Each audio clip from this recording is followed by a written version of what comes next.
Quando nós recebemos alguém em casa, a gente prepara aquilo com amor e com uma alegria para que a pessoa se sinta realmente acolhida. Eu ia até falar com a minha mãe aqui, tirando algumas situações, eu tinha um tio, o Tiquimita. O Tiquimita é doce de pessoa, mas ele gostava de fazer visita domingo, 5 horas da tarde. Depois que todo mundo almoçou, o pessoal já queria ir embora, chegava o Tiquimita com a tia Dalva, né? Mas por que eu estou dizendo isso? Porque quando a gente diz que é uma alegria a tua visita, a sua presença, é de fato uma alegria. É uma alegria porque nós vivemos aqui na Luzeiro, nós cremos aqui na Luzeiro num Deus que efetivamente nos ama, que efetivamente é Senhor, que efetivamente tem o controle do tempo, que é o Senhor do tempo, que é o Senhor da história, e nada mais pode nos alegrar do que não apenas compartilhar, mas viver com cada um de vocês essa alegria e esse amor, do amor de Deus. Então, tudo que nós fazemos aqui, eu digo que é com excelência, não é com perfeição, que perfeito existe apenas um. Mas tudo que cada um de nós que está aqui, que participa, que se entrega em serviço, tenho certeza que faz com excelência, porque nós fazemos para o Senhor. Então sejam muito bem-vindos e muito bem-vindas.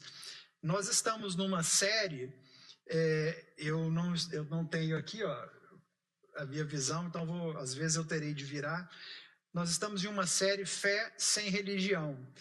E o tema de hoje está em Tiago 4, do versículo 13 ao versículo 17. São apenas 4 versículos, mas de uma profundidade tão grande que o desejo do meu coração e o que eu senti quando eu estava preparando essa palavra, foi uma chamada de responsabilidade de Deus para a minha vida.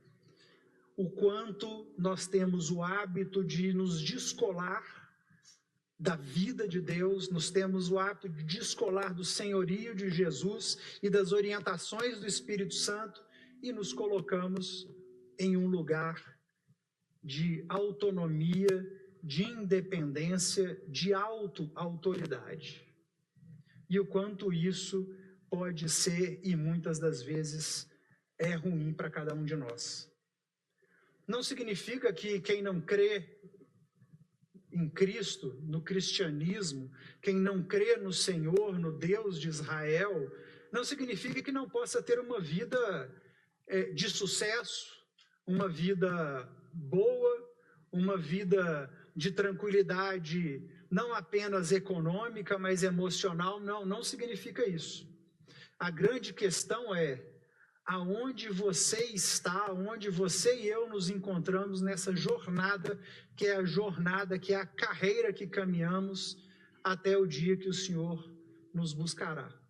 Até o dia que o Senhor olhará no seu olho, no meu olho e dirá assim: filho amado, entre no meu gozo, na minha alegria, no meu prazer, porque você guardou-me e guardou-me bem. Então é sobre isso que nós iremos tratar, sobre sonhos, sobre vontade, sobre os nossos desejos humanos e que são legítimos. Por mais que muitos pretendam dizer que não, que nós temos de abdicar de tudo, abdicar dessa vida na terra, abdicar de desejos e vontades, de sonhos, de querermos estar em determinados locais. Não é isso que a palavra de Deus traz para nós, não é isso que a palavra de Deus nos ensina. Aliás, ela ensina o oposto, mas com uma vírgula desse tamanho. Eu vou fazer uma oração. Senhor Deus, a tua palavra é rica, a tua palavra é fonte de vida. Eu oro, Deus, que em primeiro lugar ela mesma me transforme aqui hoje, nesse lugar de pregação, e que ela atinja cada coração aqui. Que não seja o Daniel, que eu não contribua para que a informação não chegue de maneira adequada, mas que seja o teu Espírito Santo que fale ao coração de cada pessoa aqui presente. Em nome de Jesus, Amém. Quando eu estava preparando essa noite para início de madrugada, eu acabei rascunhando algumas perguntas que eu fiz para mim, depois de preparar essa palavra, depois de ler, depois de me debruçar, depois de orar. E eu queria saber se essas perguntas podem ter ou uma ou parte ou todas em comum com algumas perguntas que vocês possam fazer no dia a dia. Qual o tipo de resposta que eu espero de Deus? Tudo que eu faço ocorre da forma que planejo? Consigo discernir todas as possibilidades que podem ocorrer nas dobras do futuro? A vida é um seguir imutável e inflexível? Qual é o Deus que você acredita ou deveria acreditar? Eu realmente vejo Deus como o Senhor da história, o Senhor do tempo perfeito? Eu reflito sobre os propósitos das coisas, sobre os meus propósitos e os propósitos de Deus? Eu realmente conheço a fundo o meu coração como Deus o conhece? Eu sou honesto com as motivações do meu coração? Eu confio ao Senhor todos, e aqui todos em caps lock, em caixa alta, os meus sonhos? Eu sei verdadeiramente o que é bom para mim? E eu deixo prevalecer a vontade divina, ou eu quero que a minha vontade sempre prevaleça sobre a vontade de Deus? E a palavra de Deus está assim escrita. Prestem atenção. Vocês que dizem, hoje ou amanhã iremos a determinada cidade e ficaremos lá 1 ano. Negociaremos ali e teremos lucro. Como sabem o que será da sua vida amanhã? A vida é como a névoa ao amanhecer. Aparece por um pouco e logo se dissipa. O que devem dizer é, se o Senhor quiser, viveremos e faremos isso ou aquilo. Essa versão, ainda tem mais um versículo, mas essa versão, ela é a versão que a gente tem adotado aqui na igreja, mas esse versículo eu quero repetir na versão Ara. Tá assim, em vez disso, devias dizer, se o Senhor quiser, não só viveremos, como também faremos isso ou aquilo. Caso contrário, estarão se orgulhando de seus planos pretensiosos e toda presunção como essa é maligna. Lembrem-se de que é pecado saber o que devem fazer e não fazê-lo. Então, essa é a palavra em Tiago. Tiago está num contexto de uma igreja de judeus da diáspora que foram espalhados pelas perseguições naquela localidade onde eles viviam, judeus que eram perseguidos, tanto que o capítulo 5, logo após esse aqui, vai falar sobre parte dessas perseguições, sobre a retenção de salários pelos senhores e o quanto isso faz mal e o quanto isso não traz justiça. Então a palavra de Tiago vem para essas pessoas que estão transitando naquela região, fugindo e procurando um lugar ao sol, procurando uma nova vida, uma vida sem aquela perseguição sanguinária que vinha ocorrendo. E no meio dessa perseguição, Tiago traz a conversa, talvez ali de uma família, talvez ali de um grupo de pessoas que estivessem planejando abrir uma empresa, abrir um procedimento, abrir um negócio rentável, um negócio para que sua família pudesse prosperar, para que isso pudesse trazer segurança. E a palavra vem dizer o seguinte, olha, nós iremos para aquela cidade ali, e talvez permaneçamos ali por 1 ano, e ali faremos negócios, e ali investiremos, e ali teremos lucro. Tiago, iluminado pelo Espírito Santo de Deus, ele vem dizer, como nós veremos um pouco mais à frente, e como eu disse há pouco, que isso não há problema. A grande questão é, será que essa é a colocação correta e devida que nós devemos ter diante do Senhor? E uma das perguntas que eu me fiz à noite foi exatamente essa. Quem realmente eu, Daniel, acredito que é o Senhor? Quem você chama de Senhor? E essa é uma pergunta que a gente precisa ter muita honestidade para responder. Muita honestidade. Uma honestidade tão séria que o último versículo da palavra de hoje ele fala, olha, para vocês que sabem, mas não vivem isso, ai. Porque ou eu creio, ou eu sou um cristão que vive um cristianismo, que crê verdadeiramente num Deus, um Deus que se diz Senhor, poderoso, glorioso, onipotente, onipresente, onisciente, um Deus que é o único digno de honra e de glória, o Deus que tudo criou, que criou o universo e nos criou, o Deus que tem o controle de tudo em suas mãos, ele mede com a palma da sua mão, como está em Isaías. Ou eu creio num Deus que é de acordo com a minha conveniência. Ou eu quero crer num Deus que é o seguinte, olha, Deus, até aqui está ótimo, mas daqui para cá, pode ficar aí no seu trono, na sua glória, no seu poder, deixa que daqui, esse pedacinho aqui, ele é meu e eu resolvo isso com as minhas forças. Qual é o Deus que você verdadeiramente crê? Por quê? Porque se você crê num Deus que é Senhor, se você crê num Deus que é dono do tempo e Senhor da história, que nada escapa ao controle bom, perfeito e agradável dele, é um grande viés cognitivo, é um grande erro de raciocínio nós não entregarmos tudo para o Senhor.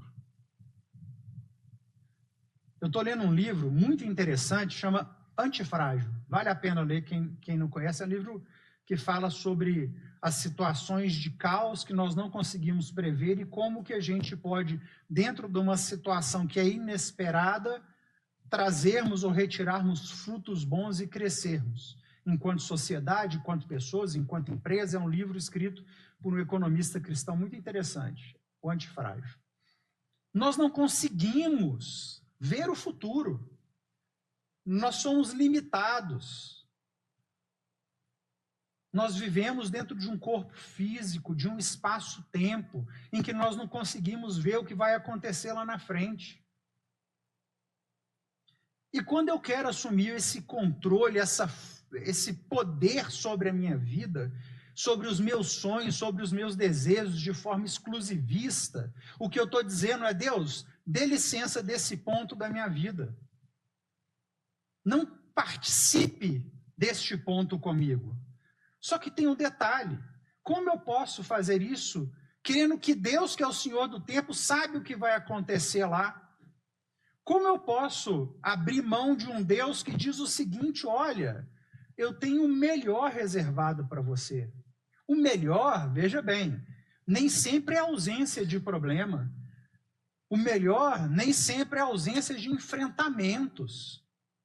Não, porque diferente do diabo que nos tenta, e nos tenta para nos derrubar, Deus nos prova, e nos prova para nos fazer crescer em fé, passar a comer o alimento sólido ao invés do alimento paposo como um bebê. Mas ele é o Senhor que conhece aquele futuro. E me impressiona, e eu me impressiono comigo mesmo, como diversas vezes, em diversos momentos na minha vida, eu olhei para mim e falei assim, Daniel, vá você. E deixei Deus um pouco de lado. Lembro quando eu estudava para concurso público, eu sou promotor de justiça, a maior parte aqui sabe, e eu estudava muito, estudava 14, 16 horas por dia.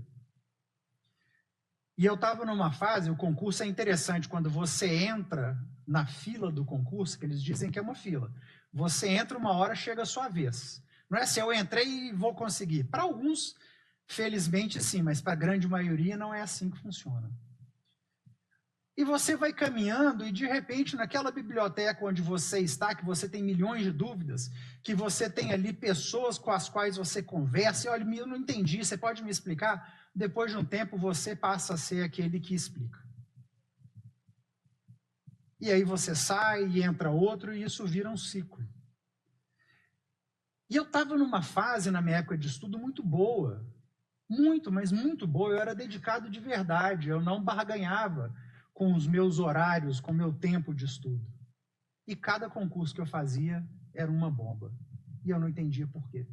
Eu tenho uma Bíblia lá em casa, dessas que tem um zíperzinho assim, e tem as orelhinhas, que ela é toda enrugada. Até que um dia eu fiz uma prova que eu não passei, era para a AGU, Advocacia Geral da União, eu corrigindo a verdade e tinha que fazer uma quantidade X de ponto de manhã, X de ponto à tarde, e de manhã não tinha feito.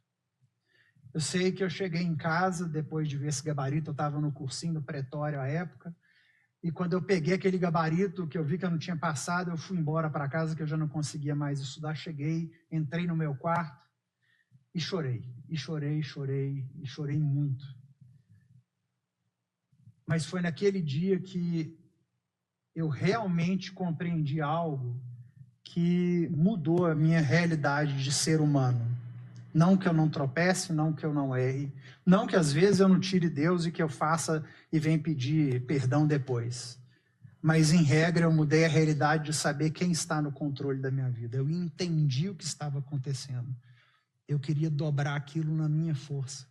E se eu tivesse dobrado aquilo na minha força, a pergunta que eu faço é: qual seria o Daniel profissional nos últimos 23 anos de carreira? Quem teria sido eu? Como eu teria agido nas cidades por onde eu passei? Eu realmente ali vivi e aprendi algo significativo. É muito melhor Deus estar no controle. É muito melhor Deus estar no controle. Mas como que funciona esse paralelo, então, de eu ter meus sonhos e vontades? Eu queria ser promotor de justiça. Você quer ser um grande empresário, uma grande empresária, um engenheiro, uma engenheira, um dentista, um médico, não importa. Como que eu vou, então, sopesar tudo isso? E aí vem aquela pergunta que eu também me fiz ontem. Onde está o seu coração? Onde está o meu coração? A palavra de Deus, do início ao fim, ela nos traz um espelho gigante onde nós nos olhamos e nos refletimos nessa palavra. E ela diz o seguinte: aonde está o teu coração, aí está o teu tesouro. O primeiro grande problema que nós temos, ou que nós vivemos, é quando nós nos colocamos nesse trono de senhorio das nossas vidas e que o nosso coração está repleto de um desejo meu, e ponto. De um coração que quer, e você não pergunta qual é o propósito do meu querer.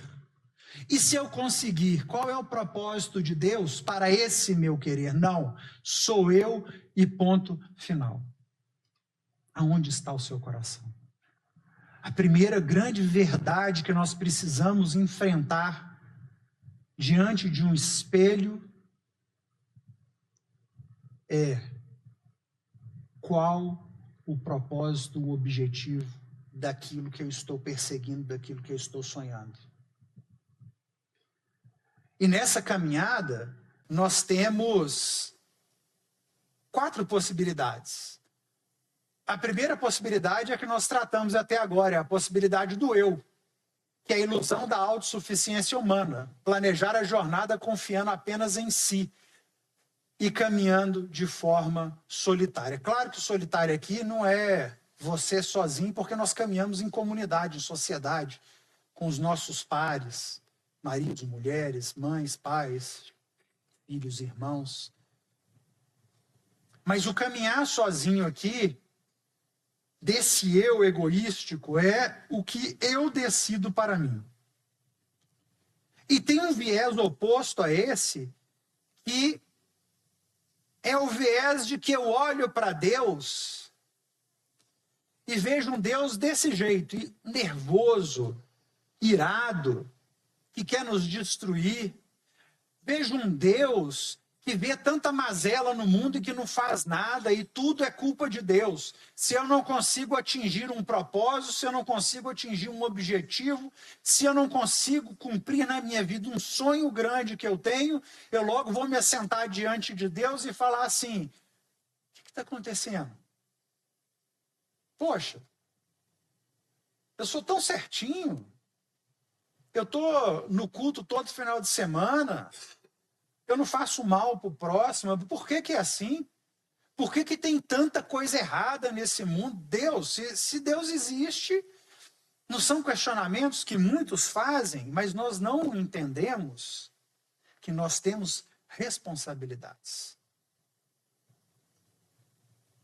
Se o mundo está como está hoje, está porque a raça humana tem feito do mundo esse local caído. Nós caímos em Adão, nós vivemos caídos, nós pioramos a nossa corrupção, a ponto de um Deus falar assim, não é possível que eu criei isso dessa forma, de tão triste que ele se colocou. E nós buscamos transferir responsabilidades. Nós não dizemos assim, há fome no mundo, porque algumas centenas de milhares de poucas pessoas concentram em si 90% da riqueza do mundo. O mundo está assim como em ambiente porque nós construímos desordeiramente. Não temos um chão para a água da chuva entrar e escoar, não temos árvores para fazer uma mata ciliar, não temos sequer mais florestas. Porque nós temos crianças que a gente coloca na cabeça delas hoje o dia inteiro uma sensação, uma situação de que ela tem que ser agora. Crianças hoje não vivem mais a infância. Crianças desde cedo são preparadas para a vida futura. Não que não deva ser preparado, mas da forma como está. As crianças não mais têm lazer e diversão e alegria e vivem sobre uma tensão imensa. Como será o mundo dessas crianças hoje conectadas na internet, que é a próxima geração?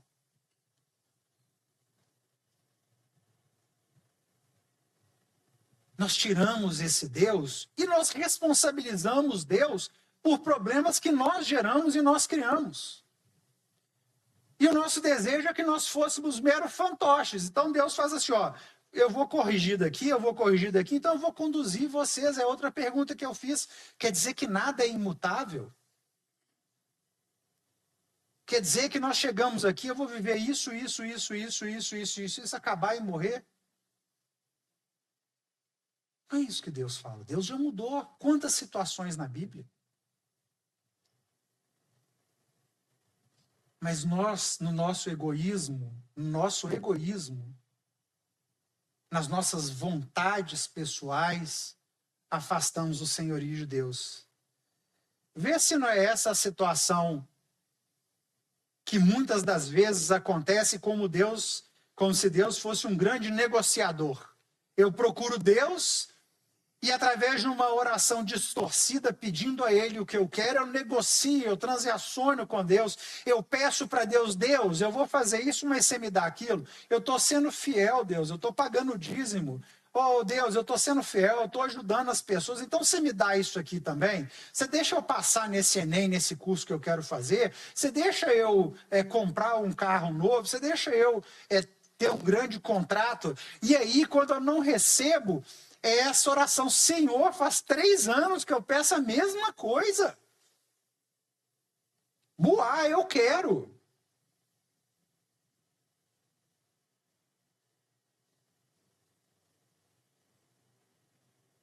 Quando eu vi esse desenho que eu pesquisei no Google, eu me identifiquei demais com essa menina. Eu fiquei assim, gente, eu já fiz isso com Deus. Eu já fiz isso com Deus na minha época de estudo. Eu já fiz isso com Deus quando eu queria ser pai.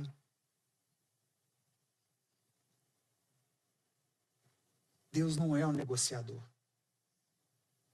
Ele não vai negociar com você. Ele não vai negociar comigo. Deus quer uma rendição absoluta e completa.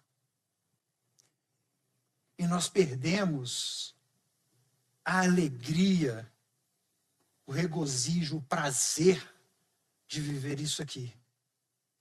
eu em Deus. A gente perde a beleza da palavra de Deus, que nos aninha, que nos protege, que coloca as asas sobre cada um de nós para dizer: vem, meu filho amado, através de Jesus Cristo, vem, joga sobre mim o seu fardo. Você está cansado, você está oprimido, você está ansioso, derrama isso sobre mim, descansa. Nós não vivemos a verdadeira maturidade, às vezes, cristã, de descansar plenamente estando no centro de Deus. Por que às vezes nós encontramos pessoas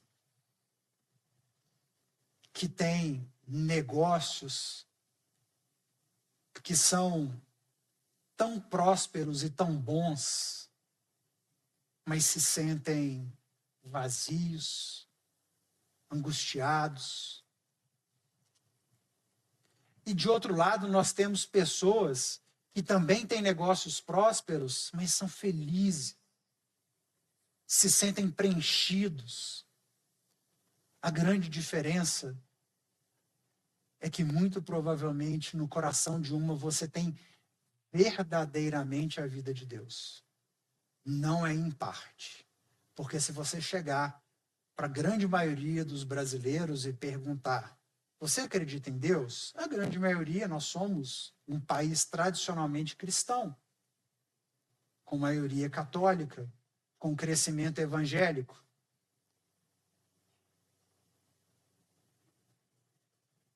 Se nós perguntarmos, possivelmente a pessoa dirá: não, mas eu sou cristão, eu sou cristã. Mas a questão é: você é cristão ou cristã até qual limite, até qual ponto? Você tem alguma vírgula grande faltando em sua vida, ou presente na sua vida, que você deveria remover para de fato se dizer cristão? Por que tem pessoas que têm tão pouco, que passam tantas dificuldades, mas descansam, conseguem colocar a cabeça no travesseiro e ter uma noite reparadora, mesmo vivendo problemas, talvez para a maioria de nós aqui que somos privilegiados, inimagináveis? O que essas pessoas têm a nos ensinar? Ou eu não quero aprender nada? A grande essência é onde Deus está dentro do seu coração. E em Provérbios 16, talvez o provérbio que eu mais goste, olha como Deus, Ele nos ama, Ele se preocupa conosco, porque Ele diz o quê? O coração do homem pode fazer planos, mas a resposta certa dos lábios vem do Senhor. Nosso coração pode fazer planos. Aliás, aquele que não sonha, aquele que não tem uma motivação, não tem um querer, não tem um desejo, não vive. Nós precisamos sonhar. Nós precisamos querer. É da essência humana desejar. Nós temos desejos. E isso é uma bênção. Isso é uma graça de Deus.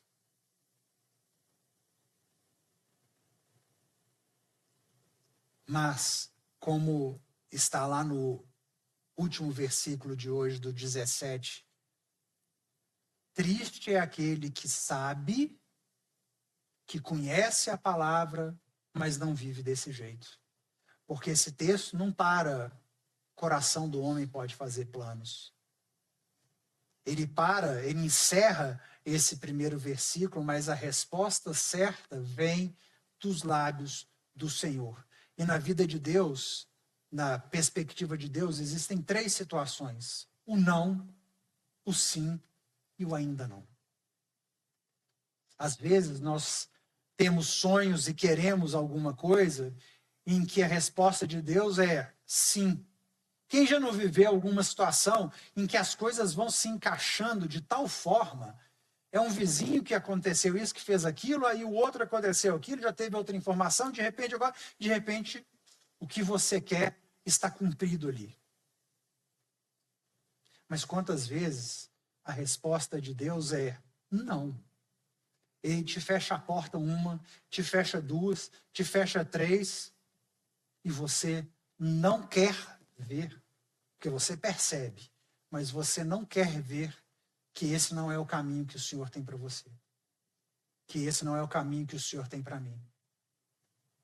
E outras situações é aquele em que Deus, assim, eu cito o meu caso do concurso. Ok, mas calma. E foram 3 anos esperando. Foram 3 anos estudando 16 horas. Mas foram 3 anos que eu fui sendo forjado como uma pessoa que entendeu e que vive isso até hoje, o que é ser servidor público. O que é estar numa posição de poder e de me despir deste poder e de conviver com pessoas para dar o que tem de melhor da minha vida para eu interferir positivamente na vida dessa pessoa. Eu precisei do ainda não de Deus para compreender o meu lugar, para compreender os meus equívocos, para me fortalecer, para saber o que eu seria provocado, o que eu seria tentado, quais seriam as minhas dificuldades. Para só a partir daí Deus falar assim, meu filho, agora você entendeu. E não foi fácil. Mamãe está aqui, se quiser conversar com ela depois, pode conversar. Nós passamos uns perrengues lá em casa nessa época.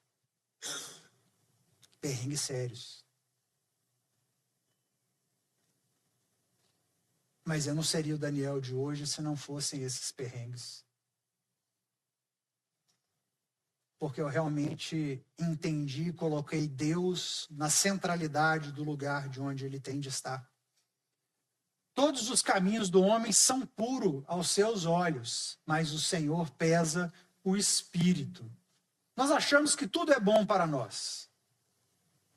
Nós temos em mente que nós decidimos algo para a nossa vida, queremos esse algo para a nossa vida, começamos a nos movimentar para atingir esse objetivo e esse propósito com a certeza e a convicção plena de que isso é o melhor para a minha vida, de que esse é o caminho bom, é o caminho que Deus tem para a minha vida. Só que o que acontece muitas das vezes, eu falo que é o caminho de Deus para a minha vida, mas eu sentei para conversar com isso e falei assim, Senhor Deus, eu quero isso. Vamos conversar sobre isso? Vamos dialogar sobre isso? E Deus vai pesar aqui o nosso espírito, é o nosso coração. Daí a primeira pergunta, onde está o nosso, seu e o meu coração? De onde nasceu esse desejo? Por que desse desejo? Como eu consigo isso? Porque parece um tanto quanto abstrato demais. A palavra de Deus, ela é muito clara, que a fé, que o relacionamento vem por ouvir e viver a palavra de Deus. A fé vem por não nos conformarmos, como está em Romanos, com as coisas desse mundo. Para que a gente possa conhecer a boa, perfeita e agradável vontade de Deus. Quanto mais nós temos relacionamento próximo com Deus, e o relacionamento próximo com Deus é seu momento de oração, é seu momento de devocional, é seu momento com irmãos e irmãs de um lugar que pensam e vivem a mesma coisa e que compreendem o que é Deus e conversam sobre esse Deus. Quantas e quantas vezes na minha vida, conversando com um amigo, eu não ouvi uma palavra e falei assim, opa, Deus está falando aqui agora. Quem já não viveu isso? De falar assim, gente, era isso que eu precisava ouvir. Porque Deus se movimenta é assim, eu já falei aqui, eu falo de novo. Uma das grandes vontades minhas é de viver, de vivenciar uma teofania daquelas assim, Deus apareça, aquela nuvem de fumaça na minha frente, com um raio dentro dela, que vai conversar. Eu juro que eu tenho, eu não vou jurar, eu empenho a minha palavra que eu tenho vontade disso. Mas o Deus se manifesta no ordinário. E nós temos os olhos fechados para isso muitas das vezes. Porque a gente está olhando muito para dentro do nosso coração. E está esquecendo de olhar muito para o coração de Deus. Confie então ao Senhor as tuas obras, e os teus desígnios serão estabelecidos. Você sonha, a resposta vem do Senhor. E Ele pede que a gente tenha confiança. Daí que vem as provações. Nós somos provados por Deus, não é porque Deus ele é um ser maldoso e que fala assim, tá tudo muito bom ali com a Cristiane, eu vou dar uns cutucadinhas nela ali, porque vai ser bom, eu vou tirá-la do conforto. Deus não age assim. Nós somos provados para a formação de caráter. Nós somos provados para que sejamos aprovados em Cristo. Nós somos provados para que a gente saia do nosso lugar egoístico, para que nós saiamos do nosso lugar de independência absoluta e restrita para um local de confiança. E confiar não é fácil, porque a gente quer tudo para ontem. Ainda mais no mundo de hoje, que está cada vez mais rápido e dinâmico. Quando eu tinha 5 anos, o telefone era aquele que você fazia assim, de rodelinha ainda. Que tem vários jovens que nem devem saber o que é o telefone de rodelinha. E que custava caro uma ligação. Desespero dos pais daquela época é quando começava a namorar e queria ficar 15, 20 minutos no telefone e tinha que pagar a conta depois.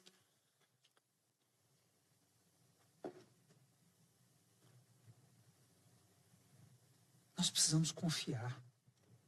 E a confiança traz, sabe o quê? Leveza. Confiança não significa, Deus, parei agora, estou aqui quieto e venha tudo do Senhor. Não, porque em Provérbios 6 ele fala assim que vai ter com a formiga preguiçoso.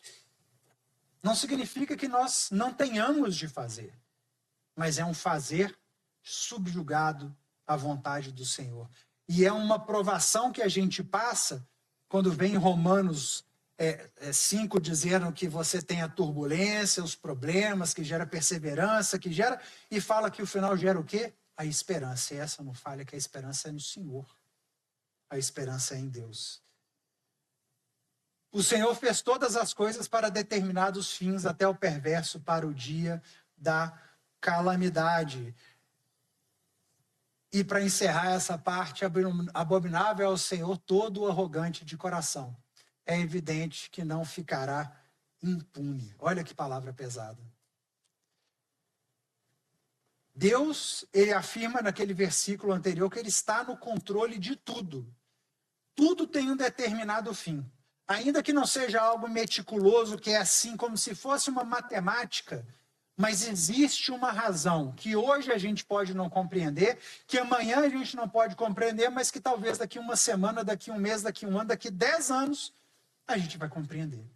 E isso vai se encaixar como uma brilhante, uma bela história, como as várias histórias que a Bíblia nos traz para nos incentivar e nos motivar a ter confiança e leveza e entrega no Senhor. E mais uma vez, em Provérbios, quando fala de sonhos, o que ele está dizendo aqui agora nesse versículo?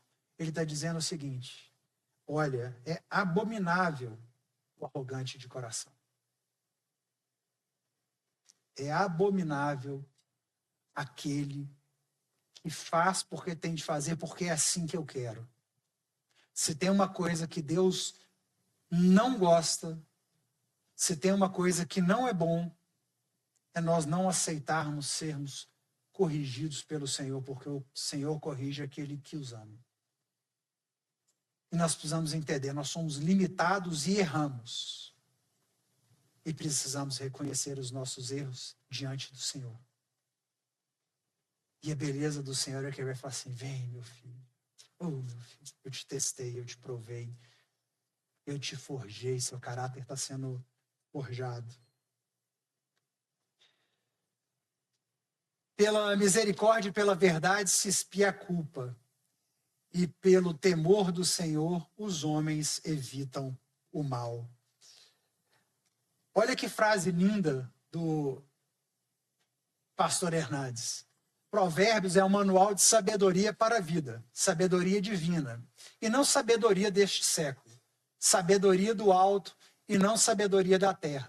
Sabedoria que nos conduz em segurança por caminhos aplanados de santidade, justiça, misericórdia, fidelidade e amor. E aqui eu quero trazer o segundo ponto, já caminhando para o fim. O segundo ponto dessa palavra de hoje dos sonhos é que a palavra de Deus, ele diz em Provérbios 1, primeiro provérbio, fala assim, olha, o temor do Senhor é o princípio de tudo. O temor do Senhor é o começo de tudo. E feliz é aquele que busca o conhecimento e a sabedoria. Conhecimento, como diz Hernandes, não desse mundo. Salomão está falando aqui do conhecimento de Deus, daquele conhecimento que é o conhecimento que é transformador, da palavra que te confronta, da palavra que te espelha e te mostra aonde você precisa ser corrigido, aonde você precisa ser alterado, qual comportamento é o seu comportamento equivocado. E a partir desse conhecimento, a sabedoria. E é muito interessante que sabedoria e conhecimento não são as mesmas coisas. Daqui vem o conhecimento. E a sabedoria o que é? Saber como usar esse conhecimento. Sábia é a pessoa que sabe usar o conhecimento aprendido na palavra de Deus. Sábia é a pessoa que sabe a sua posição e a posição de Deus.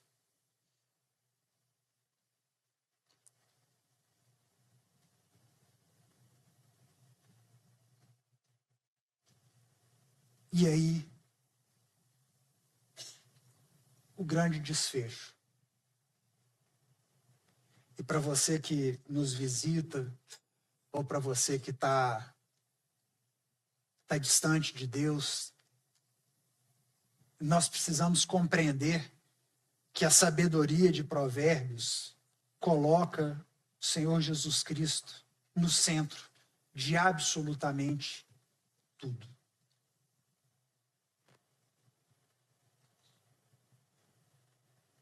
E é nesse centro, é nessa posição de honra, de glória, no nosso trono do nosso coração, que o meu eu tem de sair para entrar o eu Jesus Cristo. Para que o Espírito Santo dele fale conosco. Se você hoje não conhece, não sabe a fundo o que é esse Cristo, o que é esse Senhor Jesus, o que ele fez, se o seu conhecimento é um conhecimento ainda superficial, o convite é se aprofunde. O convite é finque raízes nesse conhecimento. Se alimente desse manancial, porque é ali que nós estaremos literalmente abençoados e protegidos. Não é sensato fazermos nossos planos para depois pedir a Deus que os aprove. Planos bem-sucedidos são aqueles que descem do céu para a terra, e não aqueles que sobem da terra para o céu. Pergunta sobre a honestidade que eu me fiz, é assim que eu vivo? Pergunta que eu quero que você faça para você essa semana. Você está vivendo sob qual lógica? A lógica do plano que desce dos céus para a terra, ou do plano que sobe da terra para o céu? E que beleza quando esses planos se casam. Quando você sente o plano de Deus, vive o plano de Deus, assume esse plano como um querer seu, daí que vem o grande poder. E para encerrar, eu quero compartilhar 3 versículos, 3 textos. O primeiro é esse: que vantagem há em ganhar o mundo inteiro, mas perder a vida? Quando nós estamos isolados em nossos planos e sonhos, nós temos uma possibilidade de conseguirmos atingir os nossos sonhos e nossos planos. É real. Nós somos seres capazes e dotados de inteligência. Se fizermos da maneira correta, muito possivelmente nós alcançaremos algum sucesso na nossa empreitada. Mas a grande verdade é, a coroa da vida não é esse sucesso momentâneo. A coroa da vida é o sucesso eterno. Daí a palavra. Do que me adianta ganhar esse mundo e perder a minha própria vida? O meu sonho isolado pode me levar no egoísmo, na autossatisfação, no individualismo, a fazer com que eu perca o galardão da vida eterna, a bênção e a glória da vida eterna. Isaías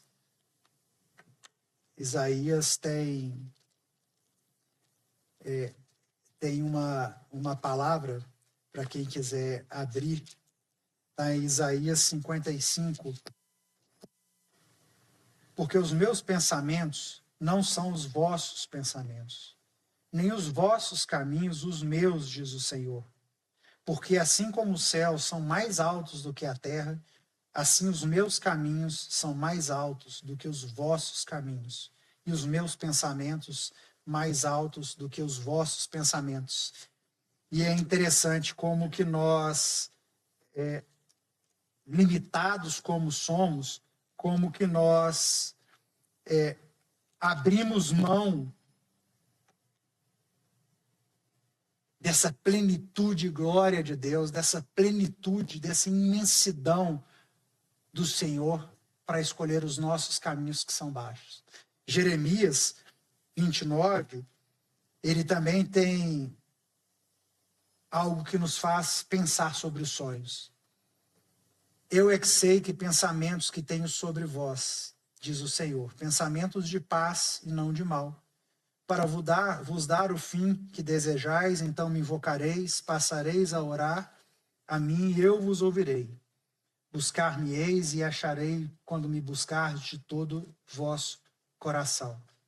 Serei achado de vós e farei mudar a vossa sorte.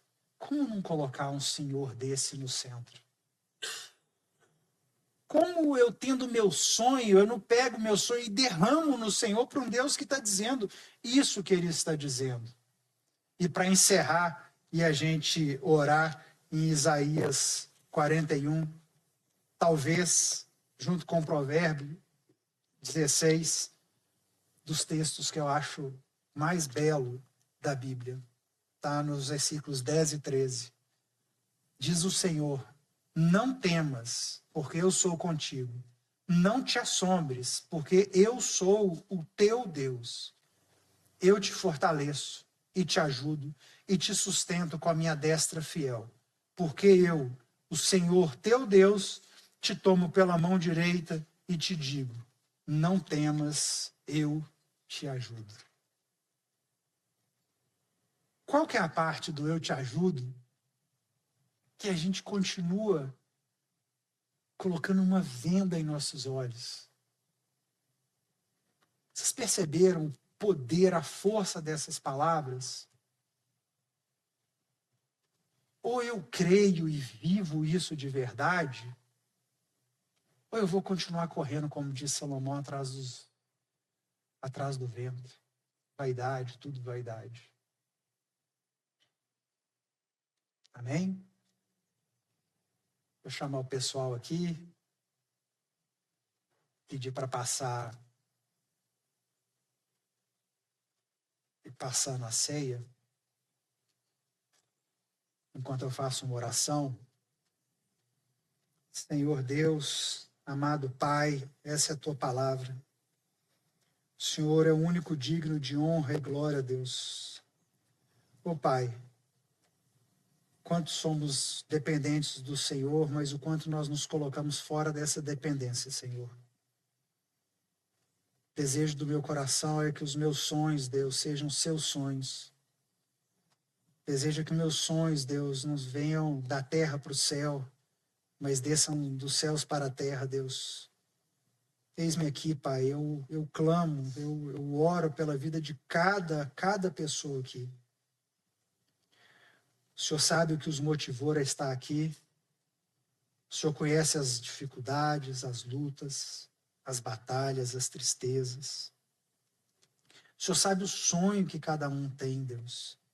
Então eu venho, Pai, apresentar o sonho de cada um daqui, de cada pessoa que está aqui nesse dia, Deus, nas tuas mãos. E como o ferreiro, Deus, que coloca o fogo para testar o metal, Deus, eu peço que o Senhor coloque o teu fogo nos nossos sonhos, Deus, para que eles sejam lapidados, para que eles sejam formatados de acordo com o teu querer, com a tua vontade, Deus. Se tem alguém aqui passando dificuldade, sofrendo, angustiado, Deus, eu clamo pela paz, pela benignidade, Deus, pela tua mansidão. Eu venho entregar, Deus, nos teus ombros, Senhor Jesus Cristo, os nossos fardos que são pesados, Deus. E pedir, Deus, que a tua vontade prevaleça sobre a nossa vontade. Coloque propósito em nosso coração, mais do que sonhos, sonhos com propósitos. Eu oro, Pai, agradecido em nome de Jesus. Amém.